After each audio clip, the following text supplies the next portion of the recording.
ತಂಪಾದ ಗೆಳೆಯ bed friend episode 10 part 2. ಆ ಕಿಚನ್ ರೊಮ್ಯಾನ್ಸ್ ಎಲ್ಲ ಅಲ್ಲೇ ಮುಗಿಸಿ ಇವಾಗ ನೆಕ್ಸ್ಟ್ 1 year ಲೇಟರ್ ಅಂತ ತೋರಿಸ್ತವ್ರೆ. ಜೇಡು ಕಿಂಗು ನಡ್ಕೊಂಡು ಬರ್ತಾರೆ. ಅವಾಗ ಜೇಡು ಕಿಂಗ್ ಹತ್ರ ನಾನು ಇದುವರೆಗೂ ಇವ ಹತ್ರ ಸುಳ್ಳೇ ಹೇಳಿಲ್ಲ, ಅವನ ಹತ್ರ ನಾನು ಸಿಕ್ಕಾಕೊಂಡ್ರೆ ಏನು ಮಾಡೋದು ಅಂತ ಹೇಳ್ಕೊಂಡು ಬರ್ತಾ ಇರ್ತಾನೆ. ಆವಾಗ ಕಿಂಗು ನಾನು ಹೇಳಲ್ಲ ನೀನು ಹೇಳಲ್ಲ ಮತ್ತೆ ಹೆಂಗೋ ಅವ್ನಿಗೆ ಗೊತ್ತಾಗುತ್ತೆ ಅಂತ ಹೇಳ್ತಾನೆ. ಅದಕ್ಕೆ ಜೇಡು ನನಗೆ ಸರಿಯಾಗಿ ಸುಳ್ಳು ಹೇಳೋಕ್ಕೆ ಬರಲ್ಲ, ನನಗೆ ತುಂಬ ಭಯ ಆಗ್ತಾಯಿದ್ದೀನಿ, ನಾನು ಹೋಗ್ತಾ ಇದ್ದೀನಿ ಅಂತ ಹೇಳಿ ಹೋಗ್ತಾ ಇರ್ತಾನೆ. ಆವಾಗ ಕಿಂಗ್ ಅವನ ಹತ್ರ ಯಾಕೋ ನೀನು ಇವಾಗ ಎಷ್ಟು ಹೆದರ್ಕೊತಾ ಇದೆಯಾ ಅಂತ ಕೇಳಿ ನಾವು ಸುಮ್ಮನೆ ಒಂದು ರಿಂಗ್ ಚೂಸ್ ಮಾಡೋಕ್ಕೆ ಬಂದಿದ್ದೀವಿ ಅಂತ ಹೇಳ್ತಾನೆ. ಅದಕ್ಕೆ ಜೇಡು ಯಾಕೆ ನಿನಗೆ ಭಯ ಆಗ್ತಾ ಇಲ್ವಾ ಅಂತ ಕೇಳ್ತಾನೆ. ಅದಕ್ಕೆ ಕಿಂಗು ನನಗೂ ಭಯ ಆಗ್ತಾ ಇದೆ, ಆದರೆ ಆ ಭಯನ ಆಚೆ ತೋರಿಸ್ಕೊಂಡೇ ಇರೋಕ್ಕೆ ನೋಡ್ತಾ ಇದ್ದೀನಿ ಅಂತ ಹೇಳ್ತಾನೆ. ಆಮೇಲೆ ಕಿಂಗು ಮತ್ತು ಜೇಡು ಇಬ್ಬರು ಸೇರಿ ಒಂದು ಜ್ಯುವೆಲರಿ ಶಾಪ್ ಬಂದಿರ್ತಾರೆ. ಕಿಂಗ್ ಅಲ್ಲಿರೋ ರಿಂಗ್ಸ್ ಎಲ್ಲ ನೋಡ್ತಾ ಇರ್ತಾನೆ. ಆವಾಗ ಅಂಗಡಿಯಲ್ಲಿರೋರು ನಿಮ್ಗೆ ಯಾವ ಥರ ಬೇಕು ಅಂತ ಕೇಳ್ತಾರೆ. ಅದಕ್ಕೆ ಕಿಂಗು ನನ್ನ ಲವರ್ ಬೇಸಿಕ್ ಸ್ಟೈಲೇ ಇಷ್ಟ ಅಂತ ಹೇಳ್ತಾನೆ. ಆವಾಗ ಅಂಗಡಿಯವರು ಯಾವ್ದಾವ್ದೋ ರಿಂಗ್ನ ಕಿಂಗಿಗೆ ತೋರಿಸ್ತಾರೆ. ಅದೆಲ್ಲ ಕಿಂಗಿಗೆ ಇಷ್ಟ ಆಗಲ್ಲ. ಆವಾಗ ತಿರ್ಗಾ ಕಿಂಗ್ ಅವ್ರ ಹತ್ರ ನನ್ನ ಲವರ್ ತುಂಬ ಆಟ ಆಡಿಯವನು, ಆದರೆ ತುಂಬ ಮೂಡಿ, ಆಮೇಲೆ ತುಂಬ ಓವರ್ ಥಿಂಕಿಂಗ್ ಮಾಡ್ತಾನೆ ಅಂತೆಲ್ಲ ಹೇಳ್ತಾ ಇರ್ತಾನೆ. ಅವಾಗ ಜೇಡಕ್ಕೆ ಕೋಪ ಬಂದು ಕಿಂಗ್ ಹತ್ರ ಏನೋ ಇದು ಯುವ ಬಗ್ಗೆ ಈ ಥರ ಎಲ್ಲ ಹೇಳ್ತಾ ಇದೆಯಾ ಅಂತ ಕೇಳ್ತಾನೆ.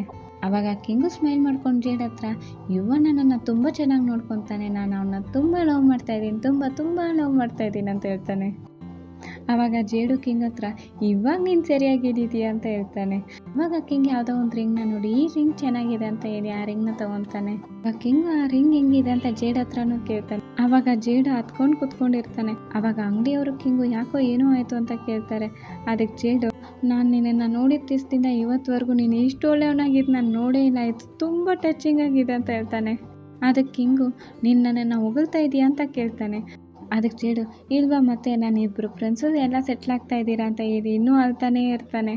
ಆವಾಗ ಕಿಂಗ್ ಅವನ್ನ ಸುಮ್ಮನೆ ಇರಿಸಿ ಆ ರಿಂಗ್ನ ತೊಗೊತಾನೆ. ಆ ರಿಂಗ್ನ ನೋಡ್ತಾ ಕಿಂಗಿಗೆ ಇನ್ನೂ ಜಾಸ್ತಿ ಖುಷಿಯಾಗುತ್ತೆ. ಆಮೇಲೆ ನೆಕ್ಸ್ಟ್ ಸೀನಲ್ಲಿ ಕಿಂಗ್ ಅವನ ಮನೆಗೆ ಬಂದು ಅವ್ರ ಅಮ್ಮ ಅಪ್ಪ ಹತ್ರ ನಾನು ನೆಕ್ಸ್ಟ್ ಮಂತ್ ಇವ ಹತ್ರ ಪ್ರಪೋಸ್ ಮಾಡ್ತೀನಿ ಅಂತ ಹೇಳ್ತಾನೆ. ಆವಾಗ ಅವ್ರ ಅಮ್ಮ ಅಪ್ಪನೂ ಒಬ್ರಿಗೊಬ್ರು ನೋಡಿಕೊಂಡು ಏನು ಹೇಳ್ತಾ ಇದೆಯಾ ಅಂತ ಕೇಳ್ತಾರೆ. ಅದಕ್ಕೆ ಕಿಂಗು ನಾನು ಡಿಸೈಡ್ ಮಾಡಿದ್ದೀನಿ, ನನ್ನ ಲೈಫಲ್ಲಿರೋ ಒಂದೇ ಲವ್ ಅಂದರೆ ಅದು ಇವಾನೇ ಅಂತ ಹೇಳ್ತಾನೆ. ಅದಕ್ಕೆ ಅವರಪ್ಪ ನಾನು ನಿನ್ನನ್ನು ಸ್ಟಾಪ್ ಮಾಡೋಕ್ಕೆ ಹೋಗಲ್ಲ, ಯಾಕಂದರೆ ಇಷ್ಟು ದಿನದಲ್ಲಿ ನೀನು ನನಗೆ ಪ್ರೂವ್ ಮಾಡಿದ್ಯಾ ನೀವಿಬ್ಬರು ಒಳ್ಳೆ ಕಪಲ್ಸ್ ಅಂತ ಹೇಳ್ತಾರೆ. ಅದಕ್ಕೆ ಕಿಂಗು ಥ್ಯಾಂಕ್ ಯು ಅಂತ ಹೇಳಿ ನಾನು ಯಾವಾಗಲೂ ನಿಮ್ಮ ಮಗನೇ, ಈ ಫ್ಯಾಮಿಲಿ ಮೆಂಬರ್ಸಲ್ಲಿ ನಾನು ಒಬ್ಬ, ಆದರೆ ಇನ್ನೊಂದು ವಿಷಯ ಏನಂದರೆ ನಾನು ಇನ್ನೊಬ್ಬರನ್ನ ತುಂಬ ಲವ್ ಮಾಡ್ತಾಯಿದ್ದೀನಿ, ಅವ್ರನ್ನ ನನ್ನ ಲೈಫ್ ಲಾಂಗ್ ನಾನು ಚೆನ್ನಾಗಿ ನೋಡ್ಕೊಳ್ಬೇಕು ಅಂದ್ಕೊಂಡಿದ್ದೀನಿ ಅಂತ ಹೇಳ್ತಾನೆ. ಆವಾಗ ಅವ್ರ ಅಮ್ಮ ಅಪ್ಪನೂ ಸ್ಮೈಲ್ ಮಾಡಿಕೊಂಡು ನೀನು ತುಂಬ ದೊಡ್ಡವನಾಗಿದೆಯಾ, ನೀನು ಈ ಥರ ಸಂತೋಷವಾಗಿರೋದನ್ನ ನೋಡಿ ನಮಗೂ ತುಂಬ ಸಂತೋಷ ಆಗ್ತಾಯಿದೆ ಅಂತ ಹೇಳ್ತಾರೆ. ಆವಾಗ ಅವ್ರ ಅಣ್ಣ ಅಂತ ಒಬ್ಬರು ಅಲ್ಲೇ ಇರ್ತಾರೆ. ಅವ್ರ ಅಣ್ಣ ಕಿಂಗ್ ಹತ್ರ ನಾನು ಇನ್ನೂ ನಿನ್ನ ರಿಂಗ್ನ ನೋಡೋಕೆ ವೆಯ್ಟ್ ಮಾಡೋಕ್ಕಾಗ್ತಾ ಇಲ್ಲ ಅಂತ ಹೇಳ್ತಾರೆ. ಆವಾಗ ಕಿಂಗು ಅವ್ನು ಸೆಲೆಕ್ಟ್ ಮಾಡಿರೋ ರಿಂಗ್ನ ಎಲ್ಲರ ಹತ್ರನೂ ತೋರಿಸ್ತಾ ಇರ್ತಾನೆ. ಆವಾಗ ಅವ್ರಮ್ಮ ಏನೋ ಇದು ಡೈಮಂಡ್ ಎಷ್ಟು ಚಿಕ್ಕದಾಗಿದೆ, ಇನ್ನೂ ಒಂದು ಸ್ವಲ್ಪ ದೊಡ್ಡದಾಗಿ ನೋಡ್ಕೊಂಡು ತೊಗೊಳೋದಲ್ವಾ ಅಂತ ಹೇಳ್ತಾರೆ. ಎಲ್ಲ ದೊಡ್ಡವರು ಇಷ್ಟೇಪ್ಪ, ನಾವು ಏನು ಮಾಡಿದ್ರೂ ಚೆನ್ನಾಗಿರಲ್ಲ, ಅವ್ರೇನು ಮಾಡಿದ್ರೂ ಚೆನ್ನಾಗಿರುತ್ತೆ, ಎಲ್ಲ ದೊಡ್ಡವ್ರ ಹತ್ರನೂ ಇದೇ ರಾಮಾಯಣ. ಆವಾಗ ಕಿಂಗ್ ಅವ್ರ ಅಮ್ಮನೂ ಅದೇ ಹೇಳ್ತಾವ್ರೆ. ಆವಾಗ ಅವರಪ್ಪ ಅವ್ನಿಗೆ ಹೆಂಗೆ ಇಷ್ಟ ಇದೆಯೋ ಅವ್ನು ತೊಗೊಂಡಿದ್ದಾನೆ ಅಂತ ಹೇಳ್ತಾರೆ.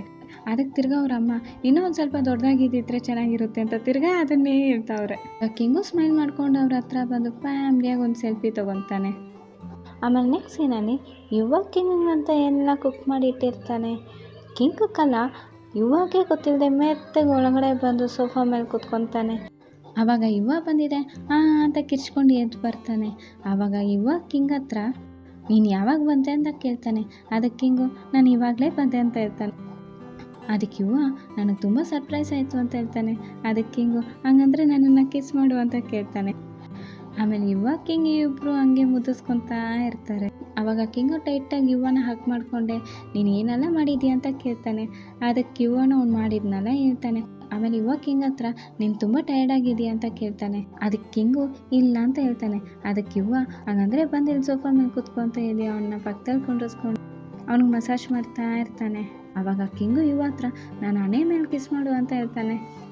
ಆಮೇಲೆ ನೆಕ್ಸ್ಟ್ ಸೀನಲ್ಲಿ ಕಿಂಗು ಯುವ ಕಾರಲ್ಲಿ ಹೋಗ್ತಾ ಇರ್ತಾರೆ. ಯುವ ಕಿಂಗ್ ಹತ್ರ ನಿನಗೆ ತುಂಬ ಹೊಟ್ಟೆ ಹಸಿತಾ ಇದೆಯಾ ಅಂತ ಕೇಳ್ತಾನೆ. ಅದಕ್ಕೆ ಕಿಂಗು ಇವತ್ತು ವ್ಯಾಲೆಂಟೈನ್ಸ್ ಡೇ ಅಲ್ವಾ, ಅದಕ್ಕೆ ಟ್ರಾಫಿಕ್ ಜಾಮ್ ಒಂದು ಸ್ವಲ್ಪ ಜಾಸ್ತಿ ಇದೆ ಅಂತ ಹೇಳ್ತಾನೆ. ಆವಾಗ ಯುವ ನಾವು ಮನೇಲೇ ಏನಾದರೂ ಕುಕ್ ಮಾಡಿರ್ಬೋದಲ್ವಾ, ಇಲ್ಲಾಂದರೆ ನಿನ್ಗೆ ಹೊಟ್ಟೆ ನೋವು ಬರುತ್ತೆ ಅಂತ ಹೇಳ್ತಾನೆ. ಆವಾಗ ಕಿಂಗು ಯುವ ಕೈಯಲ್ಲಿ ಸಾಫ್ಟಾಗಿ ಕಿಸ್ ಮಾಡಿಬಿಟ್ಟು ನೀನು ಸುಸ್ತಾಗೋದು ನನಗಿಷ್ಟ ಇಲ್ಲ ಅಂತ ಹೇಳ್ತಾನೆ. ಆವಾಗ ಯುವ ನಾನು ನಿನ್ನ ಜೊತೆ ಇರುವಾಗ ನನಗೆ ಅಡುಗೆ ಮಾಡೋದ್ರ ಟಯರ್ಡ್ ಆಗಲ್ಲ ಅಂತ ಹೇಳ್ತಾನೆ. ಆವಾಗ ಕಿಂಗು ಈ ಥರ ಎಲ್ಲ ಮಾತಾಡೋಕ್ಕಿಂತ ತಿನ್ನೋದು ಬಿಟ್ಟು ಬೇರೆ ಏನಾದರೂ ಮಾಡಲ್ವಾ ಅಂತ ಕೇಳ್ತಾನೆ. ಅದಕ್ಕೆ ಇವನು ಫಸ್ಟ್ ಗಾಡಿ ಓಡಿಸೋ ಅಂತ ಹೇಳ್ತಾನೆ. ಆವಾಗ ಕಿಂಗು ನಿನ್ನ ಅಟೆನ್ಷನ್ ನನಗೆ ಬೇಕಾಗಿದೆ, ಇವತ್ತು ವ್ಯಾಲೆಂಟೈನ್ಸ್ ಡೇ ಅಲ್ವಾ ಅಂತ ಹೇಳಿ ಕೈಯಲ್ಲಿ ಕಿಸ್ ಮಾಡ್ತಾನೇ ಇರ್ತಾನೆ. ಅದು ಸಾಕಾಗಲ್ಲ ಅಂತ ಕೆನ್ನೆನೂ ಕಿಸ್ ಮಾಡು ಅಂತ ಬೇರೆ ಕೇಳ್ತಾನೆ. ಆವಾಗ ಇವನು ಅವ್ನ ಕೆನ್ನೆಯಲ್ಲಿ ಕಿಸ್ ಮಾಡ್ತಾನೆ. ಅದಕ್ಕೆ ಕಿಂಗು ನಾನು ಗಾಡಿ ಓಡಿಸ್ತಾ ಇದ್ದೀನಿ, ಸರಿಯಾಗಿ ಟಚ್ ಆಗಿಲ್ಲ ಅಂತ ಕೇಳ್ತಾನೆ. ಆವಾಗ ಇವನು ಅವ್ನ ಕೆನ್ನೆಯಲ್ಲಿ ಕಿಸ್ ಮಾಡೋಕ್ಕೆ ಬರೋವಾಗ ಕಿಂಗ್ ಹಂಗೆ ತಿರ್ಗಿ ಲಿಪ್ಸಲ್ಲಿ ಕಿಸ್ ಮಾಡು ಅನ್ನೋ ಥರ ಹೇಳ್ತಾನೆ. ಅದಕ್ಕೆ ಇವನು ನನಗೆ ಗೊತ್ತು ಯಾವಾಗಲೂ ನೀನು ಹಿಂಗೆ ಮಾಡೋದು ಅಂತ ಹೇಳ್ತಾ ಇರ್ತಾನೆ. ಆಮೇಲೆ ನೆಕ್ಸ್ಟ್ ಸೀನಲ್ಲಿ ಕಿಂಗೆ ಪ್ರಪೋಸ್ ಮಾಡೋಣ ಅಂತ ಹೇಳಿ ಒಂದು ಬೊಕ್ಕೆನ ಕೈಯಲ್ಲಿ ಇಟ್ಕೊಂಡು ನಿಂತಿರ್ತಾನೆ. ಆವಾಗ ಕಿಂಗ್ ಹತ್ರ ನೀನೇನು ಮಾಡ್ತಾ ಇದೀಯ ಅಂತ ಕೇಳ್ತಾನೆ. ಆವಾಗ ಕಿಂಗು ಅವ್ನ ಕೈಯಲ್ಲಿರೋ ಬೊಕ್ಕೆನ ಹತ್ರ ಕೊಟ್ಟು ಕೆಳಗಡೆ ಕೂತ್ಕೊಂಡು ಅವ್ನು ಇಟ್ಕೊಂಡಿರೋ ರಿಂಗ್ನ ಹತ್ರ ತೋರಿಸ್ತಾನೆ. ಅದಕ್ಕೆ ನೀನೇನು ಮಾಡ್ತಾ ಇದೀಯ ಅಂತ ಕೇಳ್ತಾನೆ. ಅದಕ್ಕೆ ಕಿಂಗು ನನ್ನನ್ನು ಮದುವೆ ಆಗಕ್ಕೆ ನೀನು ಕೈ ಕೊಡು ಅಂತ ಹೇಳ್ತಾನೆ. ಅದಕ್ಕೆ ಇಲ್ಲೇನಾ ಅಂತ ಕೇಳ್ತಾನೆ. ಅದಕ್ಕೆ ಕಿಂಗು ಇವಾಗಲೇ ಇಲ್ಲೇ ಅಂತ ಹೇಳಿ ನಾನು ನಿನ್ನನ್ನು ತುಂಬ ಲವ್ ಮಾಡ್ತಾ ಇದ್ದೀನಿ, ನೆಕ್ಸ್ಟ್ ಇಯರ್ ನೀನು ನನ್ನ ಮದುವೆ ಆಗ್ತೀಯಾ ಅಂತ ಕೇಳ್ತಾನೆ. ಕಿಂಗ್ ಹಂಗೆ ಕೇಳಿದೆ ಫುಲ್ ಸರ್ಪ್ರೈಸ್ ಆಗುತ್ತೆ. ಅವ್ನ ಮನಸ್ಸಲ್ಲಿರೋ ಖುಷಿನ ಬಾಯಿಂದ ಇಲ್ಲದೆ ಕಣ್ಣು ಮತ್ತು ಸ್ಮೈಲಿಂದನೇ ಓಕೆ ಅಂತ ಹೇಳ್ತಾನೆ. ಆವಾಗ ಕಿಂಗು ಕೈ ಹಿಡ್ಕೊಂಡು ಅವ್ನಿಗೆ ರಿಂಗ್ ಹಾಕ್ತಾನೆ. ಆವಾಗ ಕಿಂಗ್ ಹತ್ರ ನೀನು ಪ್ರಪೋಸ್ ಮಾಡೋಕ್ಕೆ ಯಾಕೆ ಈ ಜಾಗನ ಚೂಸ್ ಮಾಡಿದೆ ಅಂತ ಕೇಳ್ತಾನೆ. ಅದಕ್ಕೆ ಕಿಂಗು ಎಲ್ಲರಿಗೂ ಗೊತ್ತಾಗಬೇಕು ನಾನು ನಿನ್ನನ್ನು ಎಷ್ಟು ಲವ್ ಮಾಡ್ತಾ ಇದ್ದೀನಿ ಅಂತ, ನಾನು ನಿನ್ನನ್ನು ತುಂಬ ಚೆನ್ನಾಗಿ ನೋಡ್ಕೊತೀನಿ, ನನ್ನ ಲೈಫಲ್ಲಿರೋ ಲವ್ ಅಂದರೆ ಅದು ನೀನೇ ಅಂತ ಹೇಳ್ತಾನೆ. ಆವಾಗ ಒಂದು ಲೈಟಾಗಿ ಸ್ಮೈಲಿಂದ ಕಿಂಗ್ನ ನೋಡ್ತಾನೆ ಇರ್ತಾನೆ. ಆವಾಗ ಆಫೀಸಲ್ಲಿರೋ ಎಲ್ಲರೂ ಅಲ್ಲೇ ಬಚ್ಚಿಟ್ಕೊಂಡಿರ್ತಾರೆ. ಕಿಂಗ್ ಹಂಗೆ ಹೇಳಿದ ತಕ್ಷಣ ಎಲ್ಲರೂ ಕಂಗ್ರ್ಯಾಚುಲೇಷನ್ಸ್ ಅಂತ ಹೇಳಿ ಆಚೆ ಎದ್ದು ಬರ್ತಾರೆ. ಆಫೀಸಲ್ಲಿರೋರು ಮಾತ್ರ ಅಲ್ಲ, ಕಿಂಗ್ ಅವ್ರ ಅಮ್ಮ ಅಪ್ಪ ತಾನ್ಕೋ ಎಲ್ಲರೂ ಅಲ್ಲೇ ಇರ್ತಾರೆ. ಅವ್ರ ಅಮ್ಮ ಹತ್ರ ನಮ್ಮ ಫ್ಯಾಮಿಲಿಯಲ್ಲಿ ನೀನು ಒಬ್ಬನ ಅದೇ ಅಂತ ಹೇಳ್ತಾರೆ. ಆವಾಗ ತಾನ್ಕೋನು ಹತ್ರ ಬಂದು ಕಂಗ್ರಾಜ್ ಅಂತ ಹೇಳಿ ನೀನು ಯಾವಾಗಲೂ ಸಂತೋಷವಾಗಿರಬೇಕು, ನಿನಗೇನಾದರೂ ಹೆಲ್ಪ್ ಬೇಕಂದರೆ ನೀನು ಯಾವಾಗಿದ್ರೂ ನನ್ನ ಹತ್ರ ಕೇಳ್ಬೋದು ಅಂತ ಹೇಳ್ತಾರೆ. ಅದಕ್ಕೆ ತುಂಬ ಥ್ಯಾಂಕ್ಸ್ ಅಂತ ಹೇಳ್ತಾನೆ. ಆವಾಗ ಜೇಡ್ ಹತ್ಕೊಂಡೆ ಅವ್ರ ಹತ್ರ ಬಂದು ನೀವಿಬ್ಬರು ಯಾವಾಗಲೂ ಸಂತೋಷವಾಗಿರಬೇಕು, ಇಬ್ಬರು ಒಬ್ರಿಗೊಬ್ರು ತುಂಬ ದಿವಸ ಹಿಂಗೆ ಲವ್ ಮಾಡ್ತಾ ಇರಬೇಕು ಅಂತ ಹೇಳ್ತಾನೆ. ಆವಾಗ ಒಬ್ರಿಗೊಬ್ರು ಕಿಸ್ ಮಾಡ್ಕೊತಾರೆ.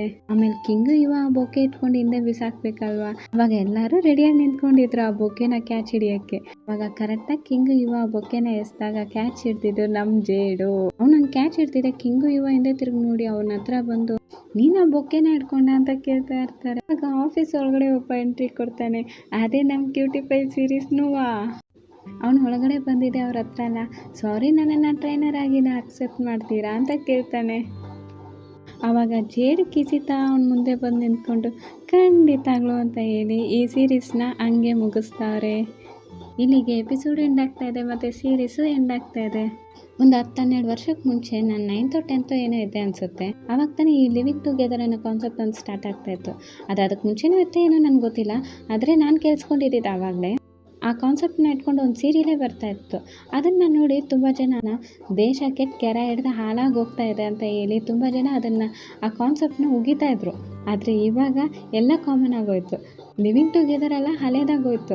ಬೆಡ್ ಫ್ರೆಂಡ್ಸ್ ವಿತ್ ಬೆನಿಫಿಟ್ ಇದೆಲ್ಲ ಕಾಮನ್ ಆಗೋಯ್ತು. ಆವಾಗ ಲಿವಿಂಗ್ ಟುಗೆದರ್ಗೆ ಬರ್ಕೊತಾ ಇದ್ದವರು ಇವಾಗ ಈ ಬೆಡ್ ಫ್ರೆಂಡ್ಸ್ ವಿತ್ ಬೆನಿಫಿಟ್ ಇದನ್ನೆಲ್ಲ ಕೇಳಿದ್ರೆ ಒಂದೇ ಸತಿ ಅವ್ರಿಗೆಲ್ಲ ಹಾರ್ಟ್ ಅಟ್ಯಾಕೇ ಬಂದ್ಬಿಡುತ್ತೆ ಅನಿಸುತ್ತೆ.